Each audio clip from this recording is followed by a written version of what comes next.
Hello, and welcome. Welcome once again to the Secrets of the High Demand Coach podcast. And I am here with yet another high demand coach, and that is the one, the only Derick Johnson, who is a U.S. Army veteran, a life coach, and a trainer. He's helped over 500 clients and 50 companies go from just surviving to thriving through his coaching. Now, Derick was awarded Soldier of the Year for his battalion 3 times, and he's used his leadership skills, his certification, and his life experiences to help people to take control of their mind and bodies. Now, working with him is like nothing his clients have ever experienced before because he consistently offers his clients with the proven guidance, support, and accountability that they need to accelerate and succeed. Well, Derick, so excited to have you here. Love to dive into what this looks like, particularly from a whole life standpoint for entrepreneurs, right? Entrepreneurs themselves aren't businesses. They lead businesses. They're people with, mental health and physical health and all of that. Before we get to all of it, though, I'd love to just hear a little bit more about this story. So you come out of the Army. How did that ultimately lead you to getting into life coaching and training? I appreciate it, Scott. It's a pleasure being here. So what got me into it was at the age of 15, I became a personal trainer. And so I was also in Army ROTC and in martial arts. So I was always leading soldiers or cadets at the time. I was always leading my teammates in sports. I was always a team leader.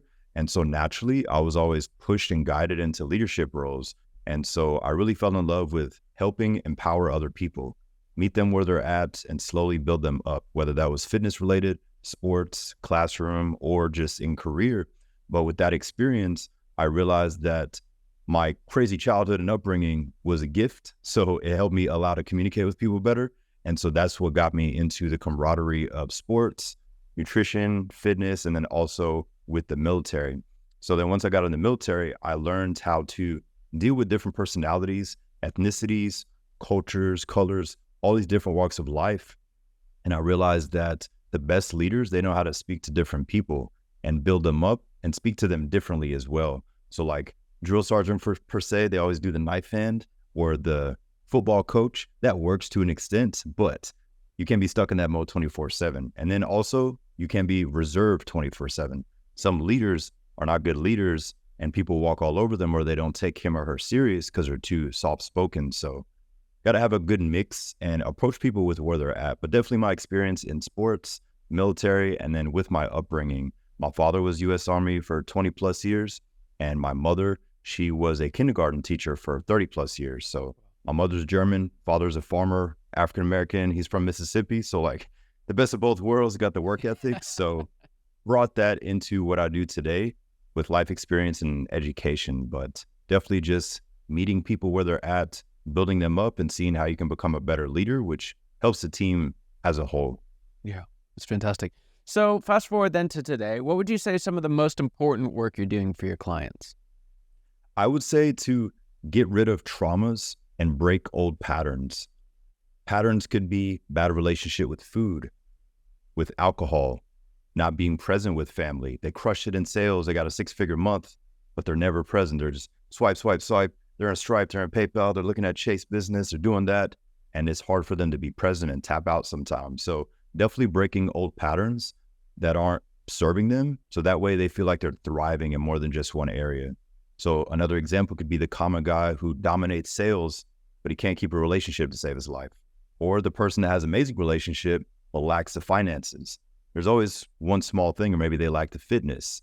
Maybe they lack the confidence. They're great behind the scenes in tech, but they can't public speak. So those are the specific things that we work on, and we figure out, where did that thing come from? Where did it start? And usually they got bullied. Something happened at home, something in their past. They got dumped in the past.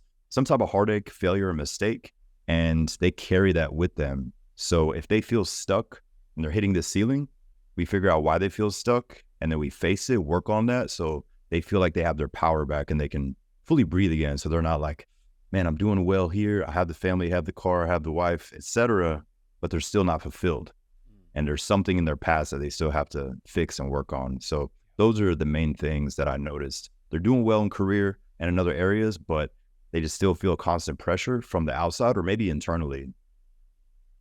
So there's this tension that I think exists a lot of times when you look at folks who achieve great things. Oftentimes they're unbalanced in some way, shape, or form, right? So there's a greatness that can come from that, but it comes at a cost as well. So how do you make sure that you're focusing on the right things? What's your take on, should you really go after one thing, or should you look at it from a more holistic perspective? I would look at everything from a holistic perspective, starting with the mind and body, especially in business entrepreneurship. It is when you're in better physical shape, and not in regards to having six-pack abs at the beach or the perfect physique, but more so performance-wise. If that person has mental clarity, focus, self-confidence, looks like you're in a suit today. So if you have a fitted, tailored suit, that confidence, the same thing with women when they put on a certain outfit, and that resonates with many people. Even if they feel like they're not in the best shape, if they've put on a suit or she's put on a gown at a high ball or high value event or Chamber of Commerce meeting or whatever it was, they walked in confident. And maybe that's that 1 or 2 times a year where they have that level of confidence because of how they're dressed. So definitely mindset, body, and how we present ourselves. And then besides that, looking at the person's routine and schedule, but I always start with ourselves first. What are your dominant thoughts? How do you present yourself? Because the inner world just shines to the outside, no matter if they're in a suit or not. Sometimes people can be dressed nice, but they don't give off the confidence because they haven't worked on this. Yeah. So this is going to air somewhat early in 2024, and by about this time, folks they haven't been at the gym a couple days so far, right? The New Year's resolution started to wear off a little bit, and one of the things, if you look in the health world, there's lots of stuff around, get your six-pack abs, increase your lifts, but what does working out look like? What are some good goals for physical fitness for an entrepreneur, right? You talked about this confidence or the clarity. What would be some good goals for someone who doesn't necessarily need the six-pack abs, but wants to be able to put their best foot forward each day? I would aim to have a athletic physique in regards to general movement. So let's just say he or she is a parent and they have kids. Can they go in the yard and do side cuts, throwing the football, soccer ball, and all that without thinking they're going to throw a hip out or pull a hamstring? Like, those are usually the moments people get injured, is just playing with their kids, with their family, with their dogs. But all they do is like, they sit up, they stand down. If they lay down, they sit up, they stand, everything is straight and forth, back, forth, up, down. So they rarely ever cut to the side or anything. So I would highly suggest they work on their mobility and flexibility, even if they're not playing basketball or soccer or sports in general, but they'll less likely have injuries doing normal things at home, reaching for the cabinet. And it's been a while since they've reached across their body and they reach for a cup and something pops here. Like, those are usually things that I've noticed, is the injuries don't happen so much in the gym or on hikes or walks. It's usually just doing day-to-day things. Right. But the majority of those people, they lack mobility and flexibility, and they're really stiff. And especially in business, we store stress or trauma in our body. Some hold it in their neck, you can tell, some of their shoulders. And then they're working all day and like they haven't released it. So they try to mask it with alcohol, naps, and whatever their vice is. But definitely mobility and flexibility to be more athletic and to feel like we can go hike for 30 minutes. Then I can go give a presentation. Then tomorrow go swim at the pool or at the beach, whatever the case may be, but not feel exhausted because they're just in better holistic shape from the inside out. And they just attack business even better. So they're not too worried about what their end goal physique is. It's more so performance, and they feel like they can do anything. They feel strong. They have the endurance. They look good in clothes, and their team respects that. Are like, wow, he's always doing something. Like, aren't you just at the airport? And then I saw you swimming. I saw your Facebook post. Now you're here at the meeting. They're just like, shit, he's so on it.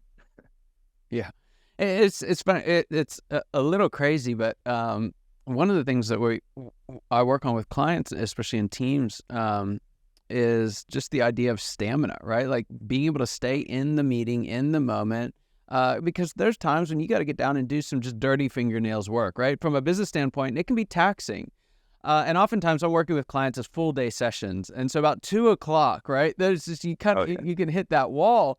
And I literally had a guy who fell asleep every single time at 2:00. And it's a little extreme. It's, one person out of a whole bunch, but I mean, you can just see, like, if it's going to be that visible, how much are we losing just as entrepreneurs and executives in decreased performance because we've not taken care of some of the stuff that you're talking about here. Exactly. And it's really common to see. So we'll use the example of the CEO. He or she has been in the company or the business for years, and they dominate that industry. A lot of them, not all, but a lot of them are out of shape physically. And then that leads to binge drinking.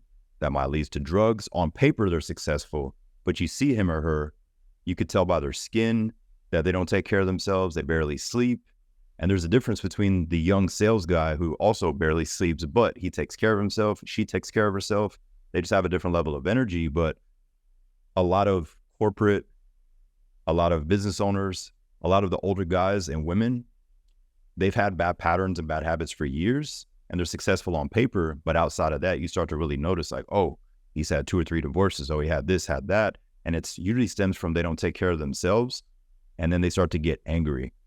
So like they start to project. So that's a whole nother rabbit hole, but that's usually a pattern that I notice is they neglected themselves because they went all in on business, but then things around them started to slowly crumble. Yeah. I actually had another client in a separate session, and I was genuinely concerned. Like I thought he was going to have a heart attack. You know, it was like he started getting like heart palpitations and was like physically sick inside of a meeting. We had to cancel it early. And that happened more than once, actually. Again, I think it goes back to, and this was the next question that I had for you is, as a life coach, as someone who's looking at this thing, just saying, hey, success is not just about your sales number or your revenue for your business or how much, you've been able to generate in the last round of fundraising. It's deeper than that. It's more than that. What are some aspects of entrepreneurs, founders, leaders' lives that you see them tend to overlook? And what would you say are some of the costs? I would definitely say they overlook the power of being present.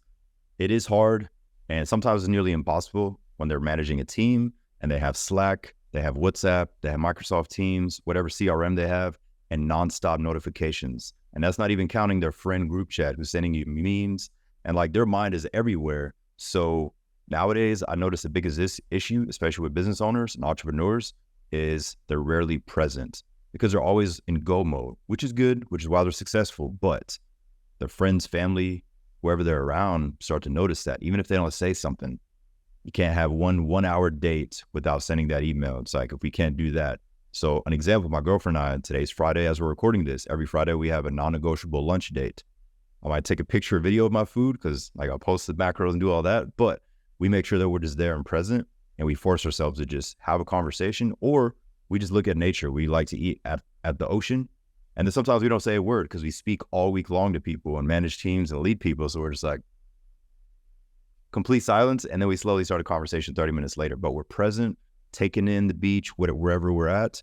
And then we start to have a real conversation. But being able to be more present, it's way easier said than done, especially if somebody has kids and a massive company. But that's a huge issue. And in their personal life, it could be affected because people don't feel respected. People don't feel loved or acknowledged. And at the end of the day, every human just wants 2 things. We want to be heard and understood. So if this CEO entrepreneur is always scrolling, always running people's cars, et cetera, that's great. That's why the family's in a beautiful home, but it slowly starts to create issues. And what I've noticed is that is an increase in business of marriages leading towards divorces because they're all in on business, and it's hard. For some, it's nearly impossible to be present because within 10 minutes, they're like, I need my phone, I need my laptop. Like they think of these worst scenarios. It's like, all right, let's look at the historical data. How many times has X scenario happened when you laid your phone down for 10 minutes? And they're like, well, probably never, or once 8 years ago and your assistant took care of it. But they really just have to look at it because they're running on the what if scenarios sometimes. Like, well, what if this happens or what if that? But that's a huge sign that they're lacking effective leadership, because a leader, they should be able to trust their team, their second in charge, whatever the process or setup is or chain of command, and be able to say, you know what, I need 2 days with family, take my grandma somewhere, the team will handle it, the trust and confidence is there, and that's rare to see. Usually the CEO is like, I need to do this, nobody can do it better than me, I wear 15 hats, and I get home, I don't know how to take the hats off. Now my kid's like, can we play ball? And I'm like, I'm not present. So those are definitely the trickles and the side effects that I see of not being present. Yeah. So let's take a moment here before we wrap up, and I just want to make this practical for folks. So again, we're about a month into 2024 here, and this is the time when some of those New Year's resolutions start to falter. This is where the busyness of all those big goals you have for the business really start to hit the fan, if you will, and as entrepreneurs and leaders, we're kind of left with this choice of, do we spend that extra time in the gym? Do we spend that extra time preparing the right food? Do we take care of some of these non-business things in our life, or do we really just double down on those business goals again? So what are some just simple steps that folks can take to start to get a more holistic focus in their life, and chip away at even some of the trauma that you mentioned at the outset? Great question. So the first thing that I always recommend is people grab a sheet of paper and they create an eliminate sheet. So the question that they could ask themselves is, what is something that I could eliminate or replace with something better that will help me make more progress? So we'll start with food and what people drink. I always recommend starting with that. Maybe she has too much sugar and she doesn't notice how much sugar she has until she tracks it. And she's like, 85 grams a day, I had no clue. No wonder I can't lose weight. But it gives them clarity, whatever it is. So what are they consuming food-wise? What are they drinking? And then slowly going deeper. Okay, what is another thing that I do? Hey, I'm addicted to some of these apps. Everybody has a cycle that they do. They get bored, they go to Instagram, then they go to Amazon cart, then they check Dick's Sporting Goods for the new gear, and then they check this. Everybody has things that they go to. They do a loop. They're bored, they're trying to kill time, they don't want to do the task. They start their little digital loop. So if that's the thing that distracts them and gets them off of their focus, then write all those things down. And then they'll slowly start to gain clarity and they go deeper. You know what?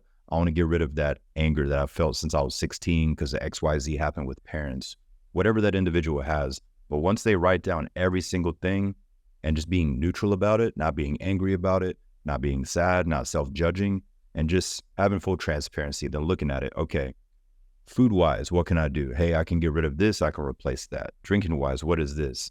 Anger, what is that? Hey, maybe I don't know how to get past this. I need to find someone that can help. Books, podcasts, coaches, mentors, but starting with eliminate, because if they can get rid of some things first, psychologically or physically, they can open to the doors for new opportunities, feel calmer, and most importantly, have like a nice, calm, deep breath. Like most business owners, they don't breathe like that. They rarely do that. They're just like shortness of breath, and you can see it in their body language. So I highly recommend people get rid of some things first or simply replace them. And it's not like you have to go cold turkey on everything, but you could slowly start to take it away. The guy went from smoking a pack of cigarettes a day. Now he's down to 2 and he's making progress. And eventually he's like, oh, it's been 3 days. I haven't even touched one. And they start to surprise themselves because they're just building and working on the compound effects. So definitely step 1, what can you get rid of or replace that'll help you make more progress? I love that. All right. So question I love to ask all my guests, and it's this. What is the biggest secret that you wish wasn't a secret at all? What's that one thing that you wish everybody listening or watching today knew? Start to visualize more and have stronger faith. We've heard it before, but nowadays, especially in the information overload age, people are just trying to confuse people to sell them courses. So everybody's like, I don't know if this works, if that works. I go to YouTube, everything contradicts itself. But if they realize the power of faith in whatever they believe in, God, the universe, whatever their thing is, and also visualization and fully immersing themselves in their dream life that they want. How do you want your marriage to look? Your physique? What do you want to see in your eyes when you look in the mirror? Really closing their eyes and going slowly every single portion, from the inner to the outer, to the success, to the material things. There's nothing wrong with material things. And so really painting the vision and using all 5 of their senses. Like, I want to live on the beach, feel the wind. He sees the sun playing. He's taking a breath. He checks his phone, just close a big deal, just like putting himself there to get a rush, to get tears, adrenaline, and taking advantage of visualization. And then also the faith. Those combined, obviously, with the hard work. Some people only do the other 2 and they hope, wish, and pray that things will happen. But those 2 things will definitely help because they're just reprogramming their subconscious. They'll start to dream about their goals more, and their self-worth and their self-respect starts to go up because they're just immersed with positive, empowering thoughts opposed to the negative. Because as you know, as everybody knows, it doesn't take any effort to think negative. We're like, hey, I got a bill due in 48 hours. I got this, I got that. We got to do taxes soon. Like, I got to pay Uncle Sam. So, yeah. One more question, then I want to make sure folks know how they can get in touch with you. But before we get there, I'm going to have you jump down into the ring with the rest of us. So take off your coach hat for a moment, put on your CEO hat, if you will. What's the next stage of growth look like for you in your business, and what do you need to overcome to get there? So definitely scaling the coaching business. So it is set up as one-on-one, and then there's group coaching. There's one-on-one and group coaching. And so everything has been going well, been growing every year, but I'm ready for in-person mastermind. So that is the focus for 2024, in person. My girlfriend and I, we just lived in Panama for 2 years, Panama City, Panama, and we moved back to South Florida. So it was amazing being out of the country for a bit, but now we're back in it. So I really miss the in-person camaraderie. I've seen some clients, seen some friends, and I didn't realize how much I needed that, because 99.9% of the business is via Zoom, via my training app. We crush it, but I miss that in person. So creating a mastermind with a lot of my veteran buddies that are experts in their fields in different industries. But what we envision is a 3-day getaway, and it's not a pitch fest. By the end, they don't have to buy package level B or the diamond package and all that. It's more so they learn what to do. So day 1, we go hiking. We get to the top of this mountain. We start doing breath work. We release trauma. We bond together. Males and females are there, all executives, business owners, entrepreneurs, and we just release whatever needs to be released. And so myself and other experts, we teach them things. We walk back down. We have that camaraderie. And then the next day, we dive deep onto what we need to work on in business, mentally or physically. And so we have a round robin in a banquet room. And then day 3, we have some fun, but they all go home with tools at their disposal they can utilize long term. So it's not just like we're going to sprinkle one thing, so you buy the next package. We've all been to those events, teach your own, but I don't want anybody to feel that way. So definitely having a lot of those retreats or masterminds where we take advantage of having time in nature, pushing ourselves, and then on day 2, diving deeper into mentality. Because at that point, everybody's more comfortable with each other. And in the Army, we say, embrace the suck. So we embrace the suck together. Some people have never hiked to the top of a mountain. So that's what we see. Doing a lot of those, nationwide. Fantastic. So we've got some folks listening. Maybe their goals are slipping. Maybe they just didn't even bother setting goals this time, but they're hearing every word that you said and say, like, yes, like I want to show up better for my family. I want to show up better for my friends, for my business. I want to be a better me. How can they find out more about you and the work that you do? They can find me on social media at fitwithderick2. That's the number 2. Or on my website at fitwithderick.com. On there, they'll see real people with real results. Social media gets sketchy. There's a lot of fakers out there. So I like to have videos and pictures. And so I just like clients to talk about their experience. She bounced back from a divorce. He used to have crippling social anxiety. Now he's crushing presentations at work. All these deep things that people don't generally post online or really talk about. So I like to do that. And then social media, I'm just the guy that plants seeds. If somebody hits snooze 5 times, they're going to see my video. They're like, oh, yeah, he's calling me out in that video. But I'm just making sure they don't waste potential. So that's what I love to do. So you get the message, you're like, hey, I needed that. So just trying to build people up. That's awesome. I had a chance to visit Derick's website, and it is just packed with just unbelievable testimonials. If you want to get inspired to be the best version of yourself, just listening to a few of those will be enough. So check it out, fitwithderick.com, fitwithderick2, and we'll drop both of those in the show notes so you can get them. Well, Derick, thank you so much for being here. It was an absolute pleasure having you. And for everyone watching and listening today, you know that your time and attention mean the world to us. I hope you got as much out of this conversation as I know I did, and I cannot wait to see you next time. Take care.